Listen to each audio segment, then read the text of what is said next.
कैसे हैं आप सब लोग, कैसी चल रही है आपकी पढ़ाई। तो आज के इस वीडियो में हम जानेंगे क्लास 10th में सोशल साइंस सब्जेक्ट को कंप्लीट करने की कंप्लीट स्ट्रैटेजी कि कैसे आप अगस्त से पढ़ के दिसंबर तक ना केवल अपने सिलेबस को कंप्लीट कर सकेंगे बल्कि रिवीजन भी कर पाएंगे। तो आज की ये वीडियो बनी है आप सभी स्टूडेंट्स के लिए जिन्होंने अभी तक बुक को खोल कर भी नहीं देखा और चाहते हैं कि ऐसी स्ट्रैटेजी जिसके द्वारा आप चारों बुक्स को कंप्लीट कर सके। तो ये वीडियो आपके लिए है।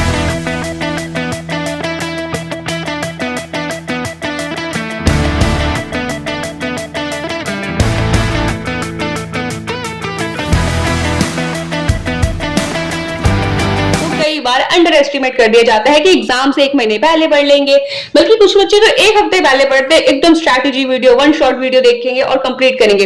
भाई ये समझिए आप लोग कि सोशल साइंस सब्जेक्ट जो है आपकी मार्कशीट के नंबर को बढ़ाने में बहुत इंपॉर्टेंस निभाता है। आप थोड़ा सा भी पढ़ के अपने फैक्ट्स को डाल के, अपने थॉट्स को डाल के और कहानियां थोड़ी बहुत बना के आप नंबर ला सकते हैं अच्छी। ये मैं सच्ची में आपको एश्योरेंस दिला रही हूँ, आप नंबर ला सकते हैं, बट आपको पढ़ना तो पड़ेगा, जानना तो पड़ेगा बोला क्या है, क्या बोला जा रहा है। तो उसके लिए आपको ध्यान रखना है कि आप सोशल साइंस को अंडर एस्टिमेट नहीं कर सकते क्योंकि every subject matters. Okay, start करते हैं स्ट्रैटेजी वीडियो को। सबसे पहले आप मुझसे प्रॉमिस करिए कि आप ये स्ट्रैटेजी पूरी तरीके से फॉलो करेंगे और मैं आपको प्रॉमिस दिलाती हूं कि आपके 80 में से 75 प्लस कोई नहीं छीन सकता, ये आपको मिलेंगे। तो देखिए, सबसे पहले क्या आपको प्रॉमिस करना है कि डेली आप 1 से 1.5 घंटा तो पढ़ेंगे। मतलब इसको पूरी फोकसली आपको पढ़ना है। ये नहीं कि आप टाइम पास के लिए, अरे आज 1 घंटा था ना टारगेट सोशल साइंस को पढ़ने का, पढ़ लिया हमने सोशल साइंस। नहीं भाई, पूरी फोकस के साथ पढ़ना है। आप अपने साथ धोखा नहीं कर सकते, पूरी ऑनेस्टी के साथ आपको 1 से 1.5 घंटा तो पढ़ना है, डेली पढ़ना है। हाँ, आप संडे को स्किप कर सकते हैं, जो हमारे वर्किंग डेज होते हैं मंडे टू सैटरडे, उसमें आपको डेली 1 से 1.5 घंटा पढ़ना है और साथ साथ अपने अदर सब्जेक्ट भी आप कंटिन्यू करेंगे, वो भी पढ़ेंगे। तो इसलिए मैंने यहाँ पे डेली 1 से 1.5 घंटा, आप अपनी सुविधा के अनुसार देख सकते हैं कि आपको 1 घंटा पढ़ना है, 1.5 घंटा पढ़ना है, बट इतना ही पढ़ना है, 2 घंटे भी नहीं पढ़ना, बस इतना ही पढ़ना है। 2 घंटे बोली नहीं आपको पढ़ने के लिए, बस 1 घंटे पढ़िए या 1.5 घंटे पढ़िए, जैसी आपकी इच्छा हो, बट कैसे पढ़ना है, पूरे फोकस के साथ पढ़ना है। ओके, अब क्या है, हमारी 4 बुक्स होती हैं, हिस्ट्री, पॉलिटिकल साइंस, ज्योग्राफी और इकोनॉमिक्स। तो उसको ना मैंने डिवाइड कर दिया है 2 पार्ट्स में। 2 पार्ट्स में कैसे डिवाइड किया है कि एक सब्जेक्ट मैंने लिया है यहाँ पे जो थोड़ा सा डिफिकल्ट हो सकता है और एक सब्जेक्ट ऐसे लिया जो थोड़ा सा इजी होता है और जिसका सिलेबस हम इजीली कंप्लीट कर सकते हैं। तो सबसे पहले हिस्ट्री और इको को देखते हैं। तो हिस्ट्री और इको को ना आपको साथ में लेके पढ़ना है, साथ लेके पढ़ना है। जैसे मैंने यहाँ पे एक टाइमलाइन भी दिया है कि 1 अगस्त से लेके 14 सितंबर के बीच में आपको ये दोनों बुक्स कंप्लीट हो जाएंगी। क्या करना है, ध्यान से सुनिए। सबसे पहले हिस्ट्री और इकोनॉमिक्स को साथ में पढ़ने का क्या मतलब हुआ कि एक दिन जैसे आप हिस्ट्री पढ़ रहे हैं या फिर जो वर्किंग डेज है हमारे मंडे से लेकर सैटरडे के बीच में जो 6 दिन है उसमें 3-3 दिन डिवाइड कर लीजिए। 3 दिन आप मंडे टू वेडनेसडे हिस्ट्री पढ़िए और थर्सडे टू सैटरडे आप इकोनॉमिक्स पढ़िए। और ये पूरी गारंटी मैं लेती हूँ कि आपका इस वीक में हिस्ट्री भी एक चैप्टर कंप्लीट हो जाएगा और इकोनॉमिक्स भी एक चैप्टर कंप्लीट हो जाएगा। तो एक तरीके से 2 चैप्टर आपके कंप्लीट हो रहे हैं। और क्या ध्यान रखना है कि ये टाइमलाइन आपको ध्यान रखनी है, 1 अगस्त से लेकर 14 सितंबर तक लगभग 45 डेज है आपके पास दोनों बुक्स को कंप्लीट करने के लिए और इजीली कंप्लीट हो जाएंगे। हिस्ट्री में अगर बात की जाए तो हमारे 4 चैप्टर मेनली हैं, जिसमें से एक चैप्टर तो हमारा बोर्ड एग्जाम में आ ही नहीं रहा।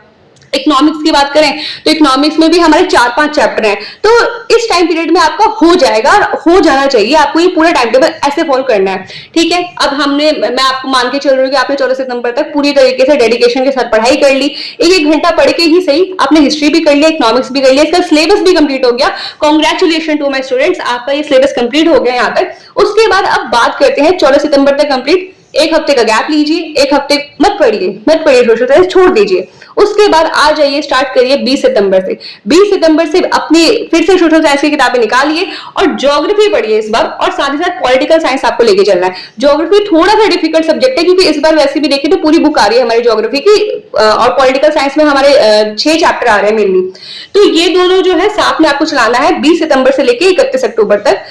लगभग आपके पास 40 डेज है। इन 40 डेज में आपको ये दोनों बुक्स कंप्लीट करना है। वही कैसे कंप्लीट करना है, जैसे आपने हिस्ट्री और इकोनॉमिक्स को कंप्लीट किया था, 3-3 दिन का गैप लेके 3 दिन ज्योग्राफी पढ़िए, 3 दिन पॉलिटिकल साइंस पढ़िए, ऐसे आपका ये भी कंप्लीट हो जाएगा। तो मैं मान के चलती हूँ कि आपका 31 अक्टूबर तक सिलेबस कंप्लीट हो गया। बट कई बार क्या होता है, कई ऐसी सिचुएशन आ जाती है जिसकी वजह से हम नहीं पढ़ पाते। कई बार फेस्टिवल आ गया, पार्टी में जाना है, दोस्त के बर्थडे में जाना है, घूमने जाना है, तो उस सिचुएशन में क्या है, ये है कि इफ कोई टॉपिक, चैप्टर या पॉइंट आपका छूट जाता है, आप नहीं कंप्लीट कर पाते हैं, तो क्या करना है आपको, ये 15 दिन का आपको मैंने दिया है, 1 से लेके 15 नवंबर, इस बीच में आपको उस टॉपिक को, उस चैप्टर को कंप्लीट कर लेना है। और अगर आपका सिलेबस कंप्लीट भी हो जाता है 31 अक्टूबर तक, तो इस बीच में क्या करना है आपको, अपने नोट्स अगर आपने बनाए हैं, या कई बच्चे बुक में भी टिक करते हैं, तो बुक को एक बार ऊपर से देख लेना, ऊपर से 15 दिनों के बीच में, कि अपने मन को दोबारा से रिवाइज मोड पे लेकर आना है कि मैंने क्या क्या क्या क्या पढ़ा था, और अगर कुछ भूल जाते हैं तो दोबारा एक बार आपको याद भी आ जाएगा।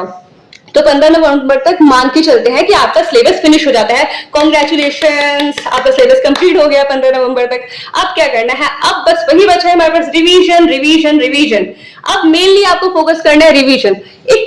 मतलब एक आपको सूत्र बता दूं किसी भी एग्जाम को क्लियर करने का या अच्छे नंबर लाने का, कि वहां पे रिवीजन बहुत इंपॉर्टेंट होता है। रिवीजन सच्ची में बहुत इंपॉर्टेंट रोल निभाता है हमारे किसी भी सब्जेक्ट को इनहैंस करने में या नंबर अच्छे लाने में। तो आपने यहाँ तक सिलेबस कंप्लीट कर लिया, अब आपको फोकस करना है रिवीजन पे। अब रिवीजन के लिए भी मैंने यहाँ पे बनाया क्या करना है, पहले तो 10 दिन, 15 नवंबर तक आपका कंप्लीट हो गया, फिर से 5 दिन रेस्ट कीजिए, मत पढ़िए सोशल साइंस उस दिन, मत पढ़िए। अब आ जाइए, अब स्टार्ट कीजिए 20 नवंबर से। 20 नवंबर से लेके 30 नवंबर तक का टाइम है। इस 10 दिनों के बीच में आपको हिस्ट्री कंप्लीट करनी है विद मैप। मैप को ना आप छोड़ नहीं सकते, क्योंकि मैप ये जो हिस्ट्री का है हमारा 3 मार्क्स का आएगा। ओके, तो यहाँ ये जो 10 दिन का 10 दिन दिया है आपको, इसमें आपको हिस्ट्री के चैप्टर्स एक बार रिवाइज कर लेने, जो भी आपने नोट्स बनाया है बुक में टिक के, जैसे भी आपने पढ़ा है, जैसे भी स्टडी मटेरियल आपने फॉलो किया, तो उसको जो है पूरा आपको रिवाइज करना है और अच्छे से रिवाइज करना है। साथ ही साथ आपको मैप्स भी देखते हुए चलना है, 3 मार्क्स का इसमें से, क्योंकि मैप आएगा और 3 मार्क्स आप इजिली गेन कर सकते हैं। उसके बाद ये हो गया हमारा 30 नवंबर तक। अब 1 दिसंबर से स्टार्ट कीजिए। 1 दिसंबर से 6 दिसंबर के बीच में आपको क्या करना है, पॉलिटिकल साइंस पढ़ना है। पॉलिटिकल साइंस के जो हमारे 6 चैप्टर हैं, एक एक दिन आप एक एक चैप्टर को कंप्लीट कीजिए। 6 चैप्टर आ रहे हैं हमारे इस बार सिलेबस में, तो एक एक दिन करके आप एक एक चैप्टर जो है कंप्लीट कर सकते हैं। ये हो गया। उसके बाद बात करते हैं 7 दिसंबर से 13 दिसंबर। उसमें आपको क्या करना है, ज्योग्राफी कंप्लीट करनी है, और ज्योग्राफी विद मैप, क्योंकि मैप ज्योग्राफी से जो है हमारा 2 मार्क्स का आ रहा है, इसको भी आप इग्नोर नहीं कर सकते, इसको भी आपको ध्यान रखना है। उसके बाद यहाँ से फिर अगले दिन 14 दिसंबर से 17 दिसंबर तक 3 दिन का दिया है मैंने आपको, उसमें आपको इकोनॉमिक्स कंप्लीट करना है। ये सारा क्या है, रिवीजन स्ट्रैटेजी बताइए, मैंने रिवीजन करना है ये सारे। और रिवीजन करने में सच्ची में आपको बिल्कुल समय नहीं लगेगा अगर आपने सिलेबस अच्छे से कंप्लीट कर लिया है, तो ये फॉलो आपको करना ही करना है, तभी आप 80 में से 75 प्लस ला सकते हैं। और यहां तक अगर आप देखें तो 17 दिसंबर तक आपका सिलेबस तो कंप्लीट हो गया, साथ ही साथ आपने एक बार रिवीजन भी कर लिया, मैप्स भी देख लिए, तो यहां तक आपका रिवीजन भी हो गया और सिलेबस भी कंप्लीट हो गया। सोचिए कितने अच्छे मार्क्स ला सकते हैं आप लोग। अब ये सारी तो हो गई हमारे सिलेबस को कंप्लीट करने की बात।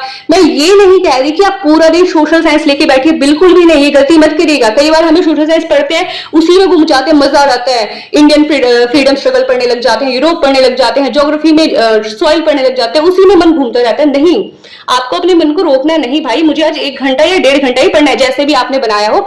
2 घंटा भी मत पढ़िए, बस 1 से 1.5 घंटा पढ़िए, और जैसे जैसे बताया वैसे वैसे फॉलो कीजिए, क्योंकि बाकी सब्जेक्ट भी आपके इंपॉर्टेंट हैं। साइंस इंपॉर्टेंट है, मैथ्स इंपॉर्टेंट है, और इंग्लिश इंपॉर्टेंट है, मतलब बाकी सारे सब्जेक्ट को भी आप इग्नोर नहीं कर सकते। तो ये आपको जो है पूरा स्ट्रैटेजी बताया मैंने।